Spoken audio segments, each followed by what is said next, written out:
اعوذ باللہ من الشیطان الرجیم بسم اللہ الرحمن الرحیم۔ ناظرین محترم السلام علیکم ورحمۃ اللہ وبرکاتہ۔ میں ہوں آپ کا میزبان محمد رئیس احمد۔ 24ویں پارے کا الحمدللہ آغاز کیا جا چکا ہے کل، اور آج دوسرا ربع تلاوت کیا جائے گا، ترجمہ پیش کیا جائے گا اور تفسیر پیش کی جائے گی۔ تلاوت کلام الرحمن کے لیے تشریف فرما ہے ممتاز و معروف قاری جناب قاری نعمان نعیمی۔ السلام علیکم ورحمۃ اللہ وبرکاتہ۔ وعلیکم السلام ورحمۃ اللہ وبرکاتہ۔ اور تفسیر کے لیے ممتاز و معروف عالم دین حضرت علامہ مفتی محمد اسماعیل نورانی صاحب تشریف فرما ہے۔ السلام علیکم ورحمۃ اللہ وبرکاتہ۔ وعلیکم السلام ورحمۃ اللہ وبرکاتہ۔ آئیے ناظرین، قرآن کریم کی تلاوت کا آغاز کیا جا رہا ہے۔ تلاوت فرمائیں گے قاری نعمان نعیمی۔ اعوذ باللہ من الشیطان الرجیم، بسم اللہ الرحمن الرحیم۔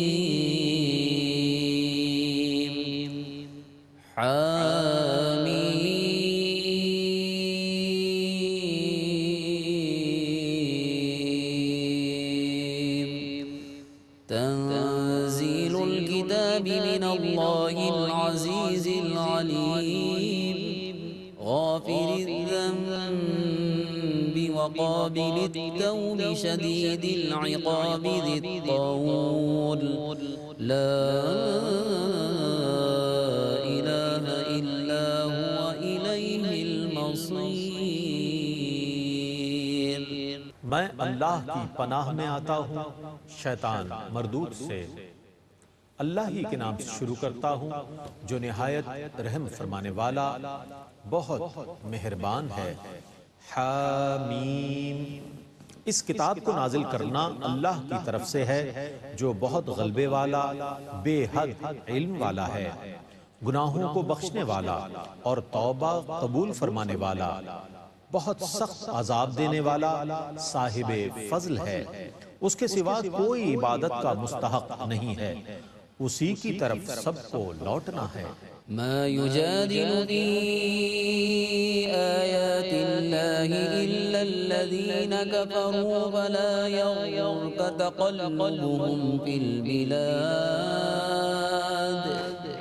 اللہ کی آیتوں میں صرف کفار جھگڑا کرتے ہیں، سو شہروں میں ان کے چلنے پھرنے سے اے مخاطب تم دھوکے میں نہ آنا۔ كذبت قبلهم قوم نوح والأحزاب من بعدهم، وهمت كل أمة برسولهم ليأخذوه وجادلوا بالباطل ليدحضوا به الحق فأخذتهم فكيف كان عقاب۔ ان سے پہلے نوح کی قوم نے اور ان کے بعد دیگر گروہوں نے تکذیب کی تھی، اور ہر امت نے اپنے رسول پر قابو پانے کا ارادہ کیا تھا اور باطل باتوں سے جھگڑا کیا تھا تاکہ وہ اس کے ذریعے حق کو مغلوب کر دیں۔ پس میں نے ان کو اپنی گرفت میں لے لیا تو کیسا تھا میرا عذاب۔ وَكَذَلِكَ حَقَّتْ كَلِمَةُ رَبِّكَ عَلَى الَّذِينَ كَفَرُوا أَنَّهُمْ أَصْحَابُ النَّارِ۔ اور اسی طرح آپ کے رب کا فیصلہ کفار کے خلاف ثابت ہو گیا کہ وہ دوزخی ہیں۔ الذين يحملون العرش ومن حوله يسبحون بحمد ربهم ويؤمنون به ويستغفرون للذين آمنوا ربنا وسعت كل شيء رحمة وعلما فاغفر للذين تابوا واتبعوا سبيلك وقهم عذاب الجحيم۔ وہ فرشتے جو عرش کو اٹھائے ہوئے ہیں اور جو اس کے گرد ہیں، وہ سب اپنے رب کی حمد کے ساتھ اس کی تسبیح کرتے ہیں اور اس پر ایمان رکھتے ہیں اور مومنوں کے لیے مغفرت طلب کرتے ہیں۔ اے ہمارے رب، تیری رحمت اور تیرا علم ہر چیز کو محیط ہے، سو تو ان لوگوں کی مغفرت فرما جنہوں نے توبہ کی ہے اور تیرے راستے کی اتباع کی ہے، اور تو ان کو دوزخ کے عذاب سے بچا لے۔ ربنا وادخلهم جنات عدن التي وعدتهم ومن صلح من آبائهم وأزواجهم وذرياتهم إنك أنت العزيز الحكيم۔ اے ہمارے رب تو ان کو دائمی جنتوں میں داخل فرما دے جن کا تو نے ان سے وعدہ فرمایا ہے، اور ان کے باپ دادا اور ان کی بیویوں اور ان کی اولاد میں سے بھی جو مغفرت کے لائق ہوں، بے شک تو بہت غالب اور بے حد حکمت والا ہے۔ وقهم السيئات ومن تق السيئات يومئذ فقد رحمته وذلك هو الفوز العظيم۔ اور تو ان کو گناہوں سے بچا، اور اس دن تو جس کو گناہوں کے عذاب سے بچا لے گا تو بے شک تو نے اس پر رحم فرمایا، اور یہی بہت بڑی کامیابی ہے۔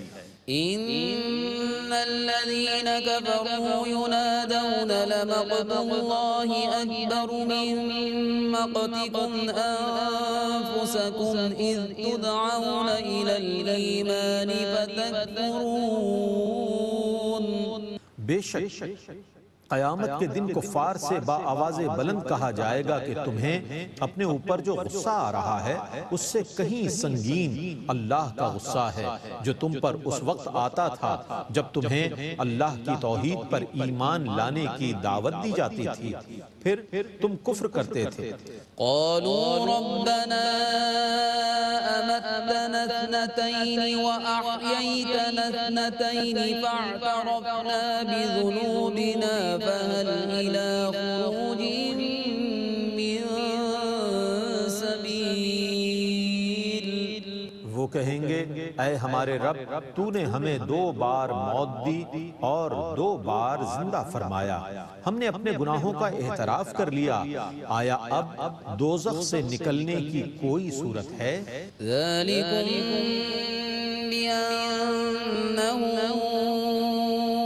إذا دعي الله وحده كفرتم وإن يشرك به تؤمنوا فالحكم لله العلي الكبير۔ اس عذاب کی وجہ یہ ہے کہ جب صرف اللہ واحد کو پکارا جاتا تھا تو تم کفر کرتے تھے، اور جب اس کے ساتھ کسی کو شریک کر لیا جاتا تھا تو تم اس پر ایمان لاتے تھے۔ پس فیصلہ صرف اللہ ہی کا ہے جو بہت بلند اور بہت بڑا ہے۔ هو الذي يريكم آياته وينزل لكم من السماء رزقا وما يتذكر إلا من ينيب۔ وہی تم کو اپنی نشانیاں دکھاتا ہے اور تمہارے لیے آسمان سے رزق نازل فرماتا ہے، اور صرف وہی لوگ نصیحت قبول کرتے ہیں جو اللہ کی طرف رجوع کرنے والے ہیں۔ فادعوا الله مخلصين له الدين ولو كره الكافرون۔ رفيع الدرجات ذو العرش يلقي الروح من أمره على من يشاء من عباده لينذر يوم التلاق۔ سو تم اللہ کی عبادت کرو اخلاص کے ساتھ، اس کی اطاعت کرتے ہوئے خواہ کافروں کو برا لگے۔ وہ بلند درجات عطا فرمانے والا عرش کا مالک ہے، وہ اپنے بندوں میں سے جس پر چاہتا ہے اپنے حکم سے وہی نازل فرماتا ہے تاکہ وہ ملاقات کے دن سے ڈرائے۔ يوم هم بارزون لا يخفى على الله منهم شيء لمن الملك اليوم لله الواحد القهار۔ جس دن سب لوگ ظاہر ہوں گے ان کی کوئی چیز اللہ سے چھپی ہوئی نہیں ہوگی، آج کس کی بادشاہی ہے؟ صرف اللہ کی جو واحد سب پر غالب ہے۔ اليوم تجزى كل نفس بما كسبت لا ظلم اليوم إن الله سريع الحساب۔ آج ہر شخص کو اس کی کمائی کا صلہ دیا جائے گا، آج کوئی ظلم نہیں ہوگا، بے شک اللہ بہت جلد حساب لینے والا ہے۔ وَأَنذِرْهُمْ يَوْمَ الْآزِفَةِ إِذِ الْقُلُوبُ لَدَى الْحَنَاجِرِ كَاظِمِينَ مَا لِلظَّالِمِينَ مِنْ حَمِيمٍ وَلَا شَفِيعٍ يُطَاعُ۔ اور آپ ان کو بہت قریب آنے والے دن سے ڈرائیے جب وفور دہشت سے دل منہوں کو آ جائیں گے، لوگ غم کے گھونٹ بھرے ہوئے خاموش ہوں گے، ظالموں کا نہ کوئی دوست ہوگا نہ ایسا سفارشی جس کی سفارش قبول کی جائے۔ يَعْلَمُ خَائِنَةَ الْأَعْيُنِ وَمَا تُخْفِي الصُّدُورُ وَاللَّهُ يَقْضِي بِالْحَقِّ وَالَّذِينَ يَدْعُونَ مِن دُونِهِ لَا يَقْضُونَ بِشَيْءٍ إِنَّ اللَّهَ هُوَ السَّمِيعُ الْبَصِيرُ۔ خیانت کرنے والی آنکھوں کو اور سینے میں چھپی ہوئی باتوں کو اللہ خوب جانتا ہے، اور اللہ ہی حق کے ساتھ فیصلہ فرماتا ہے، اور اللہ کو چھوڑ کر یہ جن کی پرستش کرتے ہیں وہ کسی چیز کا فیصلہ نہیں کر سکتے، بے شک اللہ ہی بہت سننے والا اور خوب دیکھنے والا ہے۔ أَوَلَمْ يَسِيرُوا فِي الْأَرْضِ فَيَنظُرُوا كَيْفَ كَانَ عَاقِبَةُ الَّذِينَ كَانُوا مِن قَبْلِهِمْ كَانُوا هُمْ أَشَدَّ مِنْهُمْ قُوَّةً وَآثَارًا فِي الْأَرْضِ فَأَخَذَهُمُ اللَّهُ بِذُنُوبِهِمْ وَمَا كَانَ لَهُم مِّنَ اللَّهِ مِن کیا ان کافروں نے زمین میں سفر نہیں کیا تاکہ یہ اپنے سے پہلے لوگوں کا انجام دیکھ لیتے جو ان سے زیادہ طاقتور تھے، اور زمین میں ان کے اثرات بھی بہت زیادہ تھے، اس کے باوجود اللہ نے ان کو ان کے گناہوں کی وجہ سے پکڑ لیا اور ان کو اللہ کے عذاب سے بچانے والا کوئی نہ تھا۔ ذَلِكَ بِأَنَّهُمْ كَانَتْ تَأْتِيهِمْ رُسُلُهُم بِالْبَيِّنَاتِ فَكَفَرُوا فَأَخَذَهُمُ اللَّهُ إِنَّهُ قَوِيٌّ شَدِيدُ الْعِقَابِ۔ اس کی وجہ یہ تھی کہ ان کے پاس اللہ کے رسول واضح دلائل لے کر آئے تھے، پھر بھی انہوں نے کفر کیا تو اللہ نے ان پر گرفت کی، بے شک وہ بہت قوت والا سخت عذاب والا ہے۔ وَلَقَدْ أَرْسَلْنَا مُوسَى بِآيَاتِنَا وَسُلْطَانٍ مُبِينٍ إِلَى فِرْعَوْنَ وَهَامَانَ وَقَارُونَ فَقَالُوا سَاحِرٌ كَذَّابٌ۔ اور بے شک ہم نے موسیٰ کو اپنی نشانیاں اور روشن معجزے دے کر بھیجا فرعون اور حامان اور قارون کی طرف، تو انہوں نے کہا یہ جادوگر ہے، بہت جھوٹا۔ فَلَمَّا جَاءَهُم بِالْحَقِّ مِنْ عِندِنَا قَالُوا اقْتُلُوا أَبْنَاءَ الَّذِينَ آمَنُوا مَعَهُ وَاسْتَحْيُوا نِسَاءَهُمْ وَمَا كَيْدُ الْكَافِرِينَ إِلَّا فِي ضَلَالٍ۔ پھر جب موسیٰ ان کے پاس ہماری طرف سے برحق دین لے کر گئے تو انہوں نے کہا جو لوگ ان پر ایمان لا چکے ہیں ان کے بیٹوں کو قتل کر دو اور ان کی بیٹیوں کو زندہ رہنے دو، اور کافروں کی سازش محض گمراہی پر مبنی ہے۔ وَقَالَ فِرْعَوْنُ ذَرُونِي أقتل موسى وليدع ربه إني أخاف أن يبدل دينكم أو أن يظهر في الأرض الفساد. اور فرعون نے کہا مجھے موسیٰ کو قتل کرنے دو، اور موسیٰ کو چاہیے کہ وہ اپنے رب سے دعا کرے، مجھے یہ خطرہ ہے کہ وہ تمہارے دین کو بدل ڈالے گا یا وہ اس ملک میں بڑا ہنگامہ کرے گا. وقال موسى إني عذت بربي وربكم من كل متكبر لا يؤمن بيوم الحساب. اور موسیٰ نے کہا میں ہر اس متکبر سے جو روز حساب پر ایمان نہیں لاتا اپنے رب اور تمہارے رب کی پناہ میں ہوں. وقال رجل مؤمن من آل فرعون يكتم إيمانه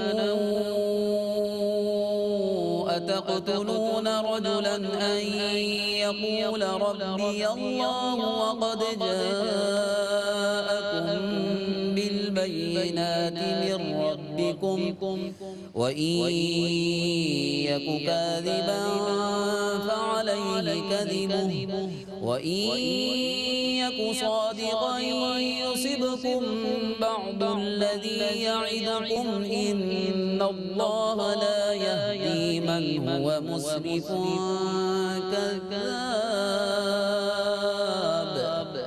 اور فرعون کے متبعین میں سے ایک مرد مومن جو اپنا ایمان مخفی رکھتا تھا اس نے کہا کیا تم ایک مرد کو اس لیے قتل کر رہے ہو کہ اس نے کہا میرا رب اللہ ہے، حالانکہ وہ تمہارے رب کی طرف سے نشانیاں لا چکا ہے. اگر وہ بالفرض جھوٹا ہے تو اس کے جھوٹ کا وبال اس پر ہے، اور اگر وہ سچا ہے تو جس عذاب سے وہ ڈرا رہا ہے اس میں سے کچھ نہ کچھ عذاب تو تم پر آئے گا. بے شک جو حد سے تجاوز کرنے والا جھوٹا ہو اللہ اس کو ہدایت نہیں دیتا. یا قوم لکم الملک اليوم ظاہرین فی الارض فمن ینصرنا من بأس الله إن جاءنا قال فرعون ما أريكم إلا ما أرى وما أهديكم إلا سبيل الرشاد. اے میری قوم آج تمہاری حکومت ہے کیونکہ تم اس ملک پر غالب ہو، لیکن اگر اللہ کا عذاب ہم پر آ گیا تو کون ہماری مدد کرے گا؟ فرعون نے کہا میں تمہیں وہی راستہ دکھا رہا ہوں جو میں خود دیکھ رہا ہوں، اور میں تمہیں صرف کامیابی کی راہ دکھا رہا ہوں. وقال الذي آمن يا قوم إني أخاف عليكم مثل يوم الأحزاب مثل دأب قوم نوح وعاد وثمود والذين من بعدهم وما الله يريد ظلما للعباد. اور اس مرد مومن نے کہا اے میری قوم مجھے خطرہ ہے کہ تم پر سابقہ امتوں کی طرح عذاب آ جائے گا، جس طرح نوح کی قوم اور عاد اور سمود اور ان کے بعد کے لوگوں کا طریقہ تھا، اور اللہ بندوں پر ظلم کرنے کا ارادہ نہیں فرماتا. وَيَا قَوْمِ إِنِّي أَخَافُ عَلَيْكُمْ يَوْمَ التَّنَادِ يَوْمَ تُوَلُّونَ مُدْبِرِينَ مَا لَكُمْ مِنَ اللَّهِ مِنْ عَاصِمٍ وَمَنْ يُضْلِلِ اللَّهُ فَمَا لَهُ مِنْ هَادٍ. اور اے اے میری قوم مجھے تم پر چیخ و پکار کے دن کا خطرہ ہے جس دن تم پیٹھ پھیر کر بھاگو گے، تمہیں اللہ سے بچانے والا کوئی نہیں ہوگا، اور جس کو اللہ گمراہ کر دے اس کو کوئی ہدایت دینے والا نہیں ہے۔ وَلَقَدْ جَاءَكُمْ يُوسُفُ مِن قَبْلُ بِالْبَيِّنَاتِ فَمَا زِلْتُمْ فِي شَكٍّ مِّمَّا جَاءَكُم بِهِ حَتَّى إِذَا هَلَكَ قُلْتُمْ لَن يَبْعَثَ اللَّهُ مِن بَعْدِهِ رَسُولًا كَذَلِكَ يُضِلُّ اللَّهُ مَنْ هُوَ مُسْرِفٌ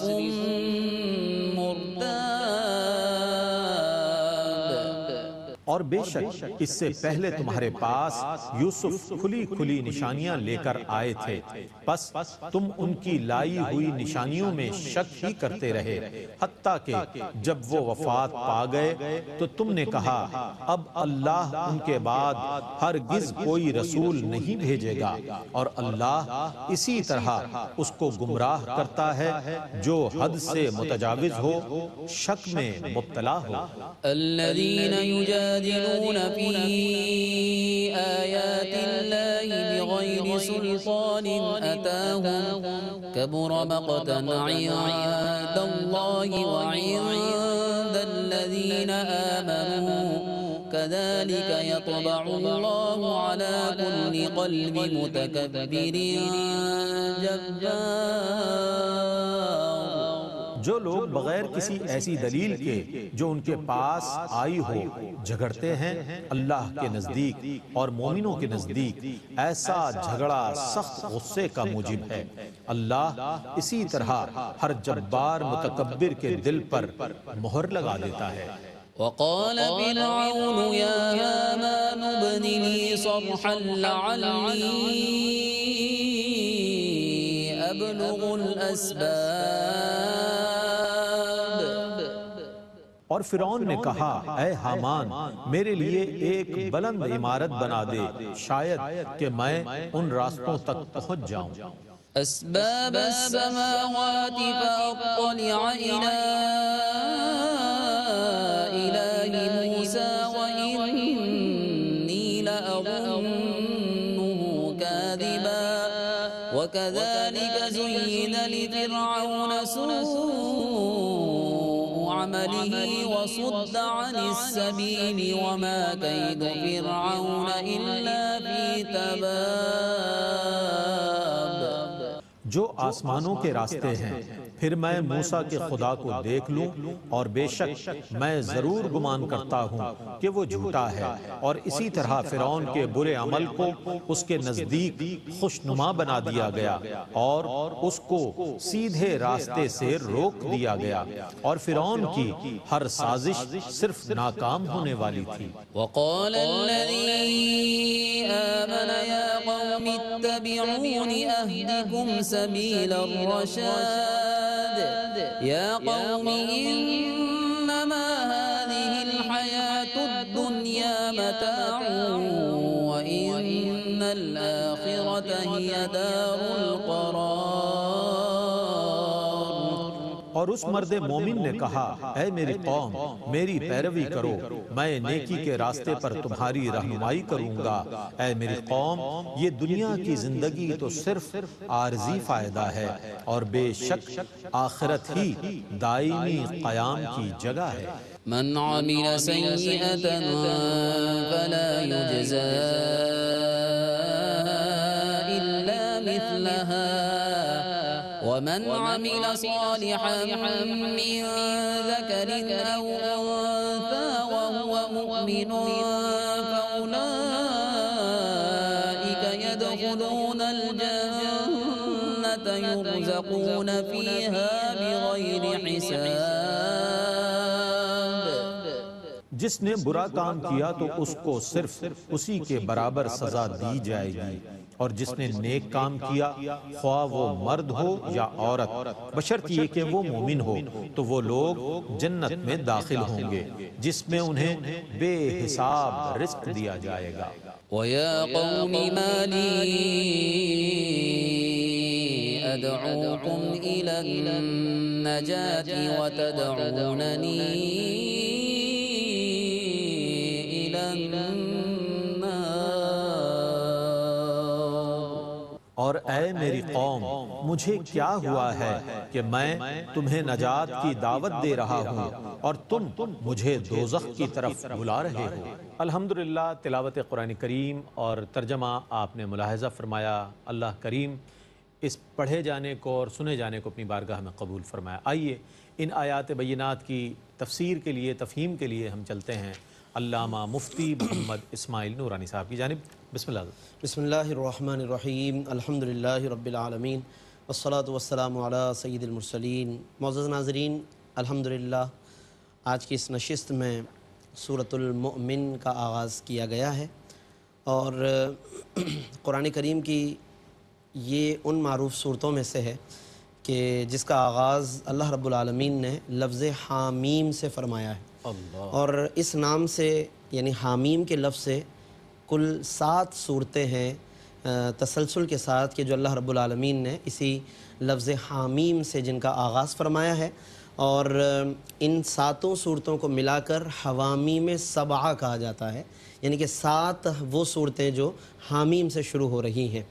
تو یہ پہلی صورت ہے ان حوامیم 7 میں سے کہ جن کو اللہ رب العالمین نے اس لفظ سے شروع فرمایا. اور اس کے بارے میں پھر مختلف اقوال ہیں کہ ہا اور میم سے کیا مراد ہے. ایک قول علامہ قرطبی نے لکھا کہ نبی کریم صلی اللہ علیہ وسلم نے فرمایا کہ حامیم یہ اسم من اسماء اللہ تعالی، یہ اللہ تبارک و تعالیٰ کے ناموں میں سے ایک نام ہے. ایک قول یہ ہے وہی مفاتیح خزائن ربک، اور یہ اللہ تبارک و تعالیٰ کے خزانوں کی کنجیاں ہیں.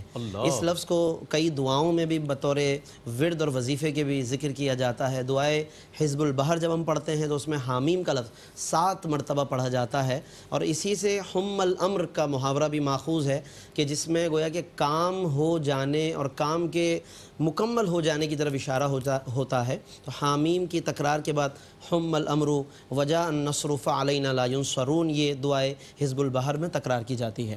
حامیم سے اس کا آغاز ہوا ہے سورۃ المؤمن کا، اور ابتدا میں اللہ رب العالمین نے اپنی کچھ صفات بیان فرمائی اور حمد بیان فرمائی ہے، جس میں فرمایا کہ العزیز العلیم، وہ بہت غالب ہے، علم والا ہے، غافر الذنب، گناہوں کو بخشنے والا ہے، وقابل التوب، اور توبہ قبول فرمانے والا ہے، شدید العقاب، اور سخت سزا دینے والا، ذی الطول، اور بہت کرم فرمانے والا ہے. اب یہاں پر ایک بات بڑی اہم کہ غافر الذنب وقابل التوب، یہ 2 صفات اللہ نے بیان فرمائی جس میں اپنی رحمت کی طرف اشارہ فرمایا کہ وہ گناہوں کو معاف فرمانے والا، توبہ قبول فرمانے والا، اور درمیان میں پھر عذاب کا اشارہ دیا ہے شدید العقابی کہ وہ عذاب دینے والا ہے، یعنی سخت عذاب کا مالک ہے، اور ذی الطول فرمایا کہ وہ بہت زیادہ فضل و کرم فرمانے والا ہے، فضل و کرم کا مالک ہے. اب یہاں پر یہ نقطہ ہے کہ درمیان میں عذاب کا ایک اشارہ دیا اور دائیں بائیں فضل و کرم ہے. گویا یہ اشارہ ہے کہ میری رحمت میرے غضب پر غالب ہے. یعنی اللہ تبارک و تعالیٰ اصلاً تو رحمت ہی فرمانے کا ارادہ کرتا ہے، مغفرت ہی کرنا چاہتا ہے، لیکن بندے اپنے بعض اعمال کی وجہ سے وہ گناہ کی طرف چلے جاتے ہیں، پھر وہ عذاب کے حقدار ہو جاتے ہیں. تو ہمیں کوشش کرنی چاہیے کہ جب ہمارا رب اس طرح سے توبہ قبول فرمانے والا اور مسلسل مہربانی کرنے کا ارادہ فرمانے والا ہے تو ہمیں بھی پھر ان کاموں کا زیادہ ارادہ کرنا چاہیے کہ جو کام ہمیں اللہ عز و جل کے قریب کرنے کا باعث بنے. اس کے بعد پھر اس صورت میں بھی حسب سابق کچھ اقوام کا ذکر کیا کہ انہیں ان اقوام میں سے ان لوگوں نے جو مکذبین تھے، منکرین و مشرکین تھے، انہوں نے ان اقوام کے رسولوں کو جھٹلایا، اور اس طریقے سے ایک پرانی روش چلی آ رہی ہے. تو ان آیات کے ذریعے اللہ رب العالمین نے حبیب دو عالم صلی اللہ علیہ وسلم کو ایک تسلی عطا فرمائی. پھر اس کے بعد حاملین عرش کا ذکر کیا ہے، یعنی وہ فرشتوں کی وہ قسم کے جنہیں حاملین عرش کہا جاتا ہے، جن کی ڈیوٹی ہے کہ وہ اللہ کے عرش کو اٹھائے ہوئے ہیں. انہیں حملۃ العرش بھی کہا جاتا ہے، حاملین عرش بھی کہا جاتا ہے. فرمایا الذین یحملون العرش ومن حولہ، جو عرش کو اٹھائے ہوئے ہیں اور جو ان کے ارد گرد ہیں. یسبحون بحمد ربہم، وہ اپنے رب کی تسبیح میں اور حمد میں مشغول ہیں. ویؤمنون بہ، اور اللہ پر ایمان رکھتے ہیں. اور اس سے زیادہ ایک اور، یعنی اس کے ساتھ ساتھ ایک کمال یہ کہ ویستغفرون للذین آمنوا، اور اہل ایمان کے لیے بخشش کی دعا کرتے ہیں. یعنی اہل ایمان پر کتنی کرم نوازیاں ہیں کہ وہ اہل ایمان کے جو یہاں زمین پر چل رہے ہیں، زمین پر پھر رہے ہیں، ان کے لیے آپ اندازہ کریں کہ حاملین عرش جو فرشتے ہیں وہ بخشش کی دعائیں کر رہے ہیں. یہ اللہ رب العالمین کی بہت کرم نوازی ہے. تو ہمیں اس سے بھی کوئی حیا کرنی چاہیے. اس حوالے سے بھی ہمارے اندر ایک حیا. جب ہم گناہ میں مشغول ہوتے ہیں یا کبھی گناہ کا ارادہ ہونے لگے تو ایک لمحے کے لیے سوچ لیں کہ میں یہاں گناہ کا ارادہ کر رہا ہوں اور ادھر عرش کو اٹھائے ہوئے فرشتے میرے لیے بخشش کی دعا کر رہے ہیں. میں ادھر نماز نہیں پڑھ رہا ہوں اور میرے لیے عرش کو اٹھائے ہوئے ملائکہ بخشش کی دعا کر رہے ہیں. کیا معلوم کہ یہ انداز فکر اختیار کرنے سے کچھ حیا پیدا ہو, کچھ شرم آئے ہمیں, اور ہم اللہ تبارک و تعالیٰ کے طرف بڑھنے کی پھر کوشش کریں, گناہ کا شاید کہ ارادہ کم ہونے لگے. تو ہمیں یہ ضرور ان نصیحتیں سوچنی چاہیے اور ان آیات میں ہمیں غور کرنا چاہیے. پھر اس کے بعد اس حوالے سے قرآن نے رہنمائی فرمائی سورۃ المومن کی آیتوں میں کہ کفار جو قیامت کے دن جب دیکھیں گے بالکل بے بسی ہے, کوئی چیز کام نہیں آ رہی, نہ بت کام آ رہے ہیں, نہ ان کی ہمیں پوجا کام آ رہی, نہ عبادت, اور نہ کوئی اور چیز کام آ رہی ہے, تو پھر وہاں پہ اپنے آپ پر خوب غم و غصہ کریں گے. ایسے موقع پر انہیں کہا جائے گا, ینادونا, ندا کی جائے گی, لمقت اللہ اکبر من مقتکم انفسکم, کہ تمہیں اس وقت جو اپنے آپ سے بیزاری ہو رہی ہے, اپنے آپ پر تمہیں غیظ و غضب ہو رہا ہے, اس سے زیادہ اللہ رب العالمین اس وقت تم سے ناراض ہے.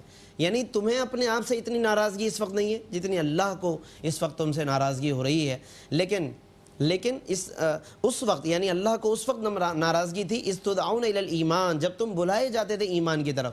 تو یعنی کہ یہ اس پہلے سے یہ بات سمجھنی چاہیے کفار کو کہ جب اللہ تبارک و تعالیٰ اتنا زیادہ اس معاملے میں ناراض ہے اور کفر اتنا ناپسند ہے اسے, تو کیوں نہ کہ ہم کفر کو چھوڑ کر اس ایمان کو اختیار کریں کہ جو قیامت کے دن کام آنے والا ہے.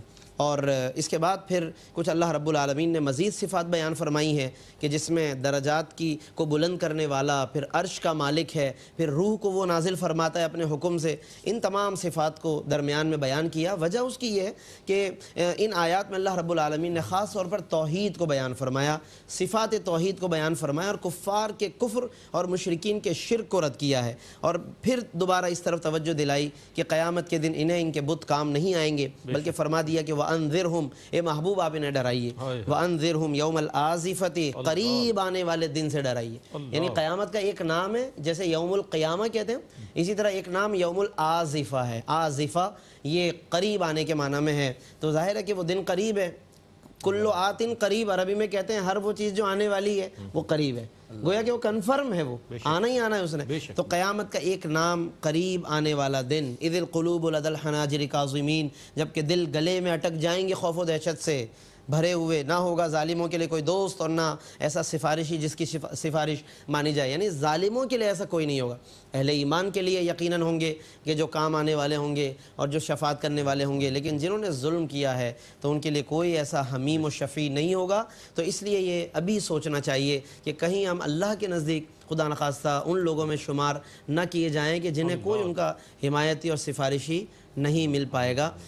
اور آج کی اس دنیا میں, آج کی اس زندگی میں ہم کسی اور کے بارے میں تو شاید بہت جلدی فیصلہ کر لیتے ہیں کہ تمہارا شمار ظالمین میں ہے, تمہارا شمار فلاں میں ہے, تمہارا شمار فلاں میں ہے. لیکن کاش کہ اتنی توجہ جو ہم کسی اور پر دے رہے ہیں, کسی اور کے بارے میں کوئی فیصلہ کر رہے ہیں, ہم اپنے آپ پر, اپنے عمل پر بھی غور کر لیں کہ کہیں میرا کوئی ایسا شمار نہ ہو اللہ تعالیٰ کے ہاں کہ جنہیں اللہ تعالیٰ پسند نہیں فرماتا, ان میں کہیں میرا شمار نہ کر لیا جائے. تو کسی اور پر کامنٹ کرنے سے پہلے, کسی اور پر فیصلہ کرنے سے پہلے ایک نظر اپنے آپ پر, اپنے عمل پر ہم ڈال لیں, تو ہو سکتا ہے کہ وہ غور کرنا ہمارے لیے ہدایت اور رہنمائی کا باعث بن جائے. پھر اس کے علاوہ ناظرین, کفار کو اس طرف توجہ دلائی گئی کہ وہ سیر کریں زمین میں اور دیکھیں کہ ان سے پہلے لوگوں کا کیا انجام ہوا, کیونکہ متصل علاقے تھے, بستیاں تھیں کہ جو الٹ دی گئیں, جہاں پر عذاب آئے. اور اس کے علاوہ ایسے بہت سے واقعات قریبی آبادیوں, بستیوں سے, قریب کے علاقوں, ممالک سے جڑے ہوئے, اور کفار تجارتی سفر کیا کرتے تھے, لیکن بس وہ تو تجارت میں اپنے ایسے مگن تھے کہ ان علاقوں سے گزرتے کہ جہاں پر عذاب آیا, مگر بس گزر جاتے تھے, اور آ کر کے پھر وہی عذاب کا مذاق اڑانا, انبیاء کے اور نبی کے متعلق ایسی باتیں کرنا. اللہ نے توجہ دلائی, اولم یسیروا فی الارض, کیا زمین میں سیر نہیں کرتے, فینظروا, بس یہ دیکھیں, کیف کان عاقبۃ الذین کانوا من قبلہم, کہ کیسا انجام ہوا ان لوگوں کا جو ان سے پہلے تھے. اور جو پہلے تھے وہ تھے کیسے, کانوا ہم اشد منہم قوۃ, کہ وہ بڑی طاقتور لوگ تھے, وآثارا فی الارض, اور زمین میں ان کے بڑے چھوڑے ہوئے کئی نشانیاں اور علامتیں بھی تھیں, یہ سب کچھ تھا. مگر اس کے باوجود یہ عبرت حاصل نہیں کرتے کہ وہ تمام تر طاقتوں کے باوجود ہلاک کیے گئے، برباد ہو گئے، ان کی طاقتیں انہیں کام نہ آئیں، کیونکہ یہاں طاقت کا کام نہیں ہے، یہاں تو ایمان کا کام ہے۔ آپ دیکھیں نا کہ طاقت کے باوجود لشکر ہمت ہار گئے، شکست کھا گئے، اور صحابہ اصحاب بدر کچھ نہ ہونے کے باوجود بازی لے گئے، سبقت لے گئے۔ تو یہاں طاقت کا معاملہ نہیں ہے بلکہ ایمان کی طاقت چاہیے۔ اور اس کے علاوہ اسی میں اللہ رب العالمین نے اس طرف بھی توجہ دلائی کہ یعلم خائنۃ الاعین وما تخفی الصدور، وہ اللہ جانتا ہے خیانت کرنے والی آنکھوں کو اور ان باتوں کو کہ جنہیں دلوں میں لوگوں نے چھپایا ہوا ہے، وہ ان باتوں سے بھی واقف ہے۔ کوئی بھی برا خیال یا قصدن کسی کے بارے میں برا سوچنا، بدگمانی کرنا، دل کے اندر پلنے والی وہ تمام باتیں، کینے سے لے کے حسد تک، حسد سے لے کر کسی کے بارے میں بدگمانی تک، تمام چیزوں کے بارے میں فرما دیا کہ وہ رب جانتا ہے۔ ہمیں شاید یہ اطمینان ہوتا ہے نا میرے برابر والے کو نہیں پتا، ہم خوش ہو جاتے ہیں کہ چنے برابر والے کو نہیں پتا، لیکن اللہ فرما رہا ہے میں تو جانتا ہوں تمہارے دلوں میں کیا چھپا ہوا ہے۔ تو لہٰذا جب اللہ جانتا ہے تو ہمیں اس بات کا ڈر اور خوف ہونا چاہیے۔ خائنۃ الاعین ایک لفظ ہے یہاں پر ناظرین، آیت نمبر 19 میں سورۃ المومن، خیانت کرنے والی آنکھیں، اس کی مختلف تفاسیر کی گئی ہیں۔ ایک تفسیر بعض مفسرین نے بعض صحابہ کرام کے حوالے سے لکھی کہ خیانت کرنے والی آنکھوں سے مراد یہ کہ کسی غلط چیز کی طرف نگاہ کو اٹھایا کسی نے، غلط چیز کی طرف یا کسی ایسی عورت کی طرف کہ جس کو دیکھنا اس کے لیے حلال نہیں تھا، اور اس نے قصداً اس کی طرف بری نگاہ اٹھائی، یا بے پردگی کی وجہ سے اس نے بد نگاہی میں اپنے آپ کو مبتلا کیا، اور جہاں اس کو کسی نے دیکھتے ہوئے محسوس کر لیا تو اس نے پھر اپنی نگاہیں درست کر لی۔ یہ خیانت ہے کہ اس بندے سے وہ ڈر رہا ہے، اپنے برابر والے سے وہ ڈر رہا ہے کہ یہ نہ دیکھ لے مجھے، لیکن اسے یہ نہیں معلوم کہ مجھے کس سے ڈرنا چاہیے۔ تو وہ اللہ کی ذات ہے کہ جس سے ڈرنا چاہیے اور خوف رکھنا چاہیے۔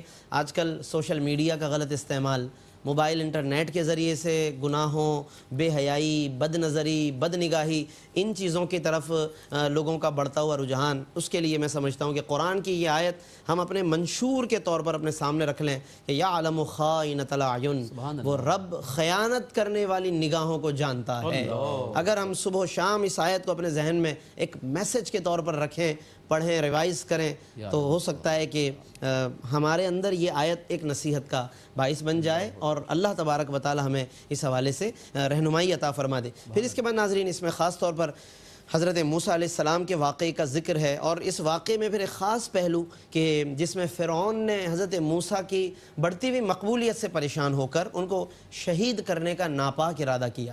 یعنی فرعون پہلے تو اپنے طور پہ طاقت کا استعمال کرتا رہا، دھونس دھمکی کا استعمال کرتا رہا، ڈرانے کا، اور جو وہ کر سکتا تھا، لیکن جب کسی طرح سے وہ کارگر ثابت نہ ہوئی اس کی کوششیں، اور اب دیکھا کہ حضرت موسیٰ کی مقبولیت بڑھتی جا رہی، تو اس نے پھر شہید کرنے کا ناپاک ارادہ کیا۔ تو اس کا کچھ اللہ رب العالمین نے احوال بیان فرمایا، اور کہتا ہے فرعون کہتا ہے کہ ذرونی اقتل موسیٰ، مجھے چھوڑ دو کہ میں موسیٰ کو شہید کر دوں، ولیدع ربہ، اور وہ بھی اپنے رب کو بلا لے۔ یہ انداز جارحانہ، بے باکی اللہ کے مقابلے میں، جبکہ ظاہر ہے کہ اس کے پاس اس وقت نظر آ گیا کہ کتنی طاقت ہے، جب سمندر کی موجوں کے نظر اس کو کیا گیا، کچھ نہ کر پایا وہ، اور وہاں بھی اللہ فرما رہا ہے فَالْيَوْمَ نُنَجِّيكَ بِبَدَنِكَ، کہ ہم تمہارے بدن کو اسی طرح واپس لے آئیں گے سمندر سے۔ باقی سب غرق ہو گئے، فرعون کو ایسے ہی نکال لیا اللہ نے، لِتَكُونَ لِمَنْ خَلْفَكَ آیَةً، تاکہ تمہارا یہ بدن پیچھے والوں کے لیے عبرت کا نشان بن جائے۔ تو دیکھیے کہ اللہ رب العالمین کی قدرت کس طرح سے نظر آ رہی ہے۔ تو اس پر حضرت موسیٰ نے صرف اتنا ہی کہا، جب اس نے قتل کرنے کا منصوبہ بنایا تو حضرت موسیٰ نے کیا خوبصورت بات کہی، انی عذت بربی وربکم، کہ میں اپنے رب اور تمہارے رب کی پناہ میں آتا ہوں، من کل متکبر، ہر متکبر کے شر سے، لا یؤمن بیوم الحساب، کہ جو یوم حساب پر ایمان نہیں رکھتا۔ اس کے بعد ناظرین پھر رجل مومن کا ایک ذکر آ رہا ہے، جس کو انشاءاللہ ہم اگلی گفتگو میں شامل کریں گے۔ اسی مومن کے لفظ ہی پر اس صورت کا نام سورۃ المؤمن ہے۔ ایک رجل مومن جو فرعون کی قوم سے اس کا تعلق تھا، لیکن دل ہی دل میں وہ اسلام لے آیا، اس کو حضرت موسیٰ کی باتیں سمجھ میں آ گئیں، اور وہ دل ہی دل میں شمع توحید اس کے دل میں روشن ہو گئی، فروزہ ہو گئی، اور وہ اندر سے اسلام لے آیا۔ اس نے حضرت موسیٰ کی حمایت کس طرح کی، کیسے قوم کو قائل کرنے لگا، یہ ایک تفصیلی احوال ہے اس رجل مومن کی، کیا تقریریں ہیں، کیا اس کی باتیں، حتیٰ کہ قوم خود اس کی مخالف ہو گئی، اس رجل مومن کو قتل کرنے کے در پہ ہو گئی۔ انشاءاللہ اس کو ہم آگے بیان کریں گے۔ اللہ رب العالمین ہمیں قرآن کریم کی نصائح پر عمل کرنے، اور اس میں بار بار جو ہمارے اخلاقیات سے تعلق تعلق ہے، ایمانیہ سے تعلق ہے۔ اللہ ہمیں ان سب باتوں پر غور کرنے کو سمجھنے کی توفیق عطا فرمائے، آمین۔ وآخر دعوانا ان الحمدللہ رب العالمین۔ بہت شکریہ مفتی صاحب، جزاک اللہ۔ ناظرین محترم، اس طور پر آج 24ویں پارے کا دوسرا ربع جو ہے وہ مکمل ہوا۔ سورۃ المؤمن جو ہے اس کا آغاز بھی ہوا اور وہ جاری و ساری ہے۔ انشاءاللہ کل بھی تلاوت کی جائے گی، ترجمہ پیش کیا جائے گا اور تفسیر پیش کی جائے گی۔ اللہ تعالیٰ سے دعا ہے کہ اللہ تعالیٰ قرآن کریم کا عرفان ہمیں نصیب فرمائے، قرآن کریم کا فیضان نصیب فرمائے، ARYQ TV کی اس کوشش کو اپنی بارگاہ اقدس میں قبول و منظور فرمائے۔ اس کے ساتھ ہی اپنے میزبان محمد رئیس احمد کو اجازت دیجیے۔ اللہ حافظ۔